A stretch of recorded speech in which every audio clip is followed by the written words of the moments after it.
Good evening students, this is your chapter digestion absorption. आज हम second last topic पढ़ रहे हैं, आपका लास्ट जो आप में absorption of digested products. That means बेटा कि फूड एब्जॉर्ब होगा या डाइजेस्टेड प्रोडक्ट कहाँ एब्जॉर्ब होंगे। डाइजेस्टेड प्रोडक्ट मतलब मान लो प्रोटीन है, अमीनो एसिड्स हैं या फैटी एसिड है, ग्लिसरॉल है।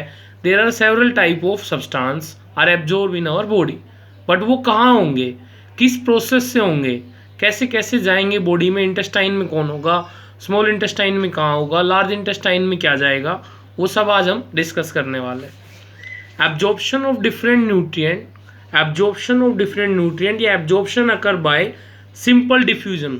बच्चे ये डेफिनेशन आपने 10th में 11th में 10th में पढ़ी होगी इंट्रोडक्शन में केमिस्ट्री में, बट फिर भी मैं आपको डिस्कस करके बताऊंगा। Osmosis, facilitated transport and active transport, मतलब जितना भी एब्जॉर्प्शन होगा डाइजेस्टेड प्रोडक्ट का वो इन चार प्रोसेस से होगा: simple diffusion, osmosis, facilitated transport और एक्टिव ट्रांसपोर्ट। तो पहले आता है बच्चा simple diffusion. Simple diffusion is the process by which solutes are move. Solutes जो बेटा मूव होंगे along a concentration gradient in a solution, जिसमें उसको मिक्स होना है, और across a semi permeable membrane. Semi का मतलब कि उसमें सारे सब्सटेंस पास आउट नहीं होंगे, कुछ सब्सटेंस पास आउट होंगे, that is known as semi permeable membrane. Osmosis, a process by which molecules of a solvent, यहाँ सोल्यूट था बच्चे, हम यहाँ पढ़ने वाले हैं solvent, tend to pass through a semi permeable membrane from a less concentrated solution into more concentrated. That means बेटा कि जो मॉलिक्यूल्स है सॉल्वेंट के वो पास आउट होंगे सेमी परमिएबल मेम्ब्रेन से लेस कॉन्सेंट्रेटेड सॉल्यूशन से मोर कंसनट्रेटेड वन में। अब आता है बच्चे एक्टिव ट्रांसपोर्ट। एक्टिव ट्रांसपोर्ट का मतलब यहाँ पे क्या है कि द मूवमेंट ऑफ आयंस और मॉलिक्यूल्स, के जो मूवमेंट होगा आयंस का और मॉलिक्यूल्स का वो अक्रॉस होगा बेटा किससे, सेल मेम्ब्रेन से इनटू ए रीजन, मतलब हायर कॉन्सेंट्रेशन। किस में जाएगा बेटा, हायर कॉन्सेंट्रेशन, जिसको असिस्ट कौन कर रहा है, एंजाइम। एंजाइम का क्या काम है, जो रिएक्शन को फास्ट करेगा। और एक्टिव ट्रांसपोर्ट में बेटा किसकी रिक्वायरमेंट ज़्यादा होगी, एनर्जी की। दूसरा आता है फैसिलिटेटेड ट्रांसपोर्ट। एक्टिव ट्रांसपोर्ट के बिल्कुल अपोजिट है बेटा facilitated transport. That is the process of spontaneous passive transport as oppose to active transport of molecules और ions across a biological membrane. वो किससे ट्रांसफर होंगे बेटा, बायोलॉजिकल, बिल्कुल अपोज एक्टिव ट्रांसपोर्ट के, via specific transmembrane integral protein. That means बेटा कि वो प्रोटीन की हेल्प से या किसी भी हेल्प से वो उसमें से ट्रांसफर होंगे बायोलॉजिकल मेम्ब्रेन से। तो पहला टॉपिक बच्चे जो मेन आता है अपना एनसीईआरटी में भी आपको मेंशन हो जाएगा और अदर बुक में भी, ऐसे एलिमेंट्री में आप देख सकते हो, absorption of monosaccharides.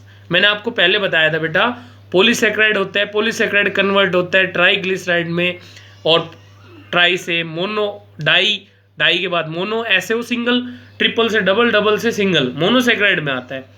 All carbohydrate is the form of carbohydrates are absorbed as monosaccharides। किस में होते हैं बेटा, स्टमक में, स्टमक पार्ट जे शेप बताया था, and jejunum. Glucose and galactose are absorb by active transport. बेटा ये तो जीजुनम में हो गया, ग्लूकोज और galactose that is the form of energy, वो किस में एब्जॉर्ब होंगे, एक्टिव ट्रांसपोर्ट से, मतलब जिसमें एनर्जी की क्या चाहिए, रिक्वायरमेंट। दूसरा हम आगे पढ़ने वाले बच्चे, आगे इसमें आएगा प्रोसेस आपका absorption of amino acids. Amino acids are absorb by active transport,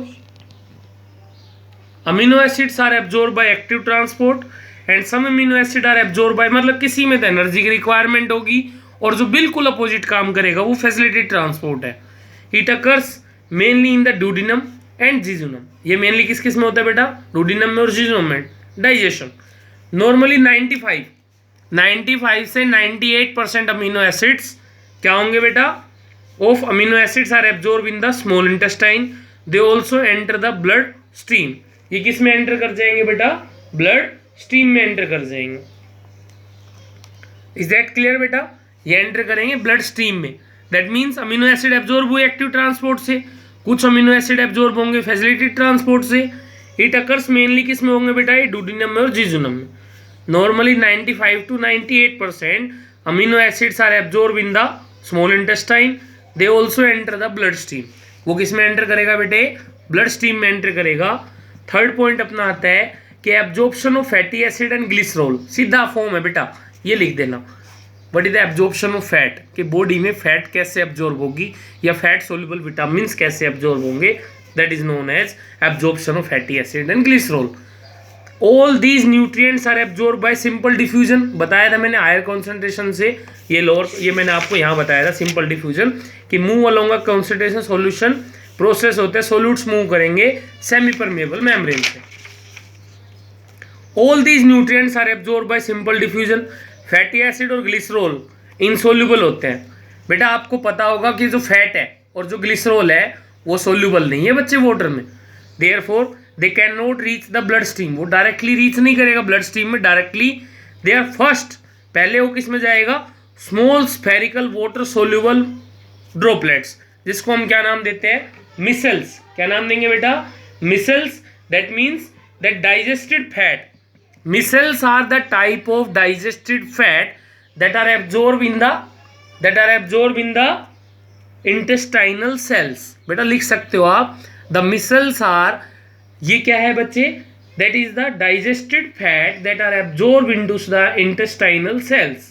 okay, ये मतलब small spherical water soluble molecules है, with the help of bile salt और phospholipids ये क्या होंगे, डाइजेस्ट होंगे। with the help of bile salts and phospholipids in the intestinal lumen, intestine के अंदर जो कैविटी होती है that is known as intestinal lumen. Interesting है बच्चे topic. All these nutrients are absorb by simple diffusion. Fatty acid और glycerol insoluble होंगे water में, they can not reach the, वो डायरेक्टली ब्लड स्ट्रीम में नहीं जाएंगे। Then they are first incorporate किस में जाएंगे, small spherical water soluble droplets, जिनको हम क्या नाम देंगे बेटा, micelles, with the help of bile salts and phospholipids in the intestinal lumen. दूसरा आता है absorption of water। 90% of all water absorption occur in the small intestine। किसके थ्रू होगा बच्चे, osmosis from the lumen of, बेटा osmosis देखो solid और gases, वो तो किस में जाते हैं, डिफ्यूजन से, और सिंपल डिफ्यूजन हो गया। बट osmosis में क्या होगा, जो लिक्विड मॉलिक्यूल मूव करेंगे वो एब्जॉर्प्शन होगा स्मॉल इंटेस्टाइन में वाटर का। सिंपल सी बात है बेटा, the absorption of water in the small intestine, okay, by osmosis in the lumen of small intestine through epithelial cell, जो हमारे एपिथेलियल सेल्स हैं outer layer, and blood capillaries, जो ब्लड कैपिलरीज हैं जो ब्लड को स्टोर करेंगी in the villi. The absorption of water from the small intestine, जो absorption होगा बेटा वाटर का स्मॉल इंटेस्टाइन में, वो एसोसिएट होगा with the absorption of electrolytes. Electrolytes का मतलब बेटा आयंस, बाइकार्बोनेट आयन है, सोडियम आयंस हैं, क्लोराइड आयन है, these are the electrolytes. And digested food in order to maintain an osmotic balance, ये सब के सब बेटा ऑस्मोटिक बैलेंस मेंटेन करते हैं। मान लो बॉडी में एसिड बढ़ गया, बॉडी में एसिड या बेस कोई भी चीज़ इंक्रीज हो गई, तो हमने एक चीज़ ली बेटा that is known as HCO3 bicarbonate, वो बॉडी में एसिड को भी मेंटेन करेगा, बेस को भी मेंटेन करेगा, दैट इज बाइकार्बोनेट। डन। तो ये मेंटेन एक osmotic balance with the blood. Absorption of water also occur in the stomach, बेटा एब्जॉर्प्शन ऑफ वाटर यहाँ तो होगा ही होगा इंटेस्टाइन में, इंटेस्टाइनल सेल्स में, एपिथेलियल सेल्स में, बट यहाँ पर भी होगा स्टमक में और लार्ज इंटेस्टाइन में। Is that clear? आगे हम पढ़ने वाले बच्चे absorption of salts. Sodium is absorb from small intestine bye active transport. मैंने आपको बताया था सोडियम एक्टिव ट्रांसपोर्ट में एनर्जी की रिक्वायरमेंट भी होगी और एंजाइम की। The process is coupled to the movement of glucose as mention earlier. Several other ions including calcium है, potassium, magnesium, iron, phosphate are absorb by active transport. सबको energy की requirement है बेटा पास आउट होने के लिए। Calcium absorption is enhance. बेटा calcium absorption तभी होगा जब विटामिन डी होगा। आपने सुना होगा calcium with vitamin D3, like आपने कोई ऐड देखी होगी लाइक बोर्नवीटा की या कौन, उसमें दिया होता है कि कैल्शियम को एब्जॉर्ब करने के लिए विटामिन डी चाहिए, विटामिन डी एंड पैराथॉर्मोन। बेटा आपने हार्मोन पढ़ा होगा, हार्मोन का ही टॉपिक चैप्टर आएगा, चैप्टर नंबर 22, पैराथायराइड हार्मोन जिसको हम बोलते हैं। ये बॉडी में पैराथायराइड ग्लैंड से सिक्रेट होता है और बॉडी में कैल्शियम एब्जॉर्प्शन करता है। क्या करता है? Calcium absorption. देन आता है chloride ions can be absorb by diffusion. Chloride ion किससे डिफ्यूज होंगे बेटा? डिफ्यूजन से जाएंगे और active transport. Salts are also absorb into the blood capillaries. बेटा वाटर तो था ही ब्लड कैपिलरीज में, बट सोल्ट भी that are also absorb in the blood capillaries, blood stream, intestinal cells में जो ब्लड स्ट्रीम है, आर्टरीज है, वेन्स हैं, the through the small intestine, small intestine से calcium absorption is mainly limited to the duodenum, limited करेगा पर duodenum करेगा। इसमें almost all iron absorption occurs in the, जितना भी आयरन का एब्जॉर्प्शन हो किस में हो रहा है बेटा, डुओडेनम में। Bile salts are absorb in the ileum, मैंने बताया था ileum, colon, rectum, last part of digestive system में आता है। देन आता है absorption of water soluble vitamins, बेटा वाटर के अंदर जो सोल्यूबल होंगे, most of water soluble vitamins such as the vitamin B complex, vitamin B complex जैसे आपने सुना होगा बिकासूल होता है बेटा, एक कैप्सूल आता है वो आपने खाया है, दैट मीन्स स्मेल सी आती है बड़ी अजीब सी, वो बी कॉम्प्लेक्स होता है। जैसे पेल येलो यूरिन प्रोड्यूस होता है जिससे, विटामिन सी है, विटामिन पी है, ये सारे वाटर सोल्यूबल है।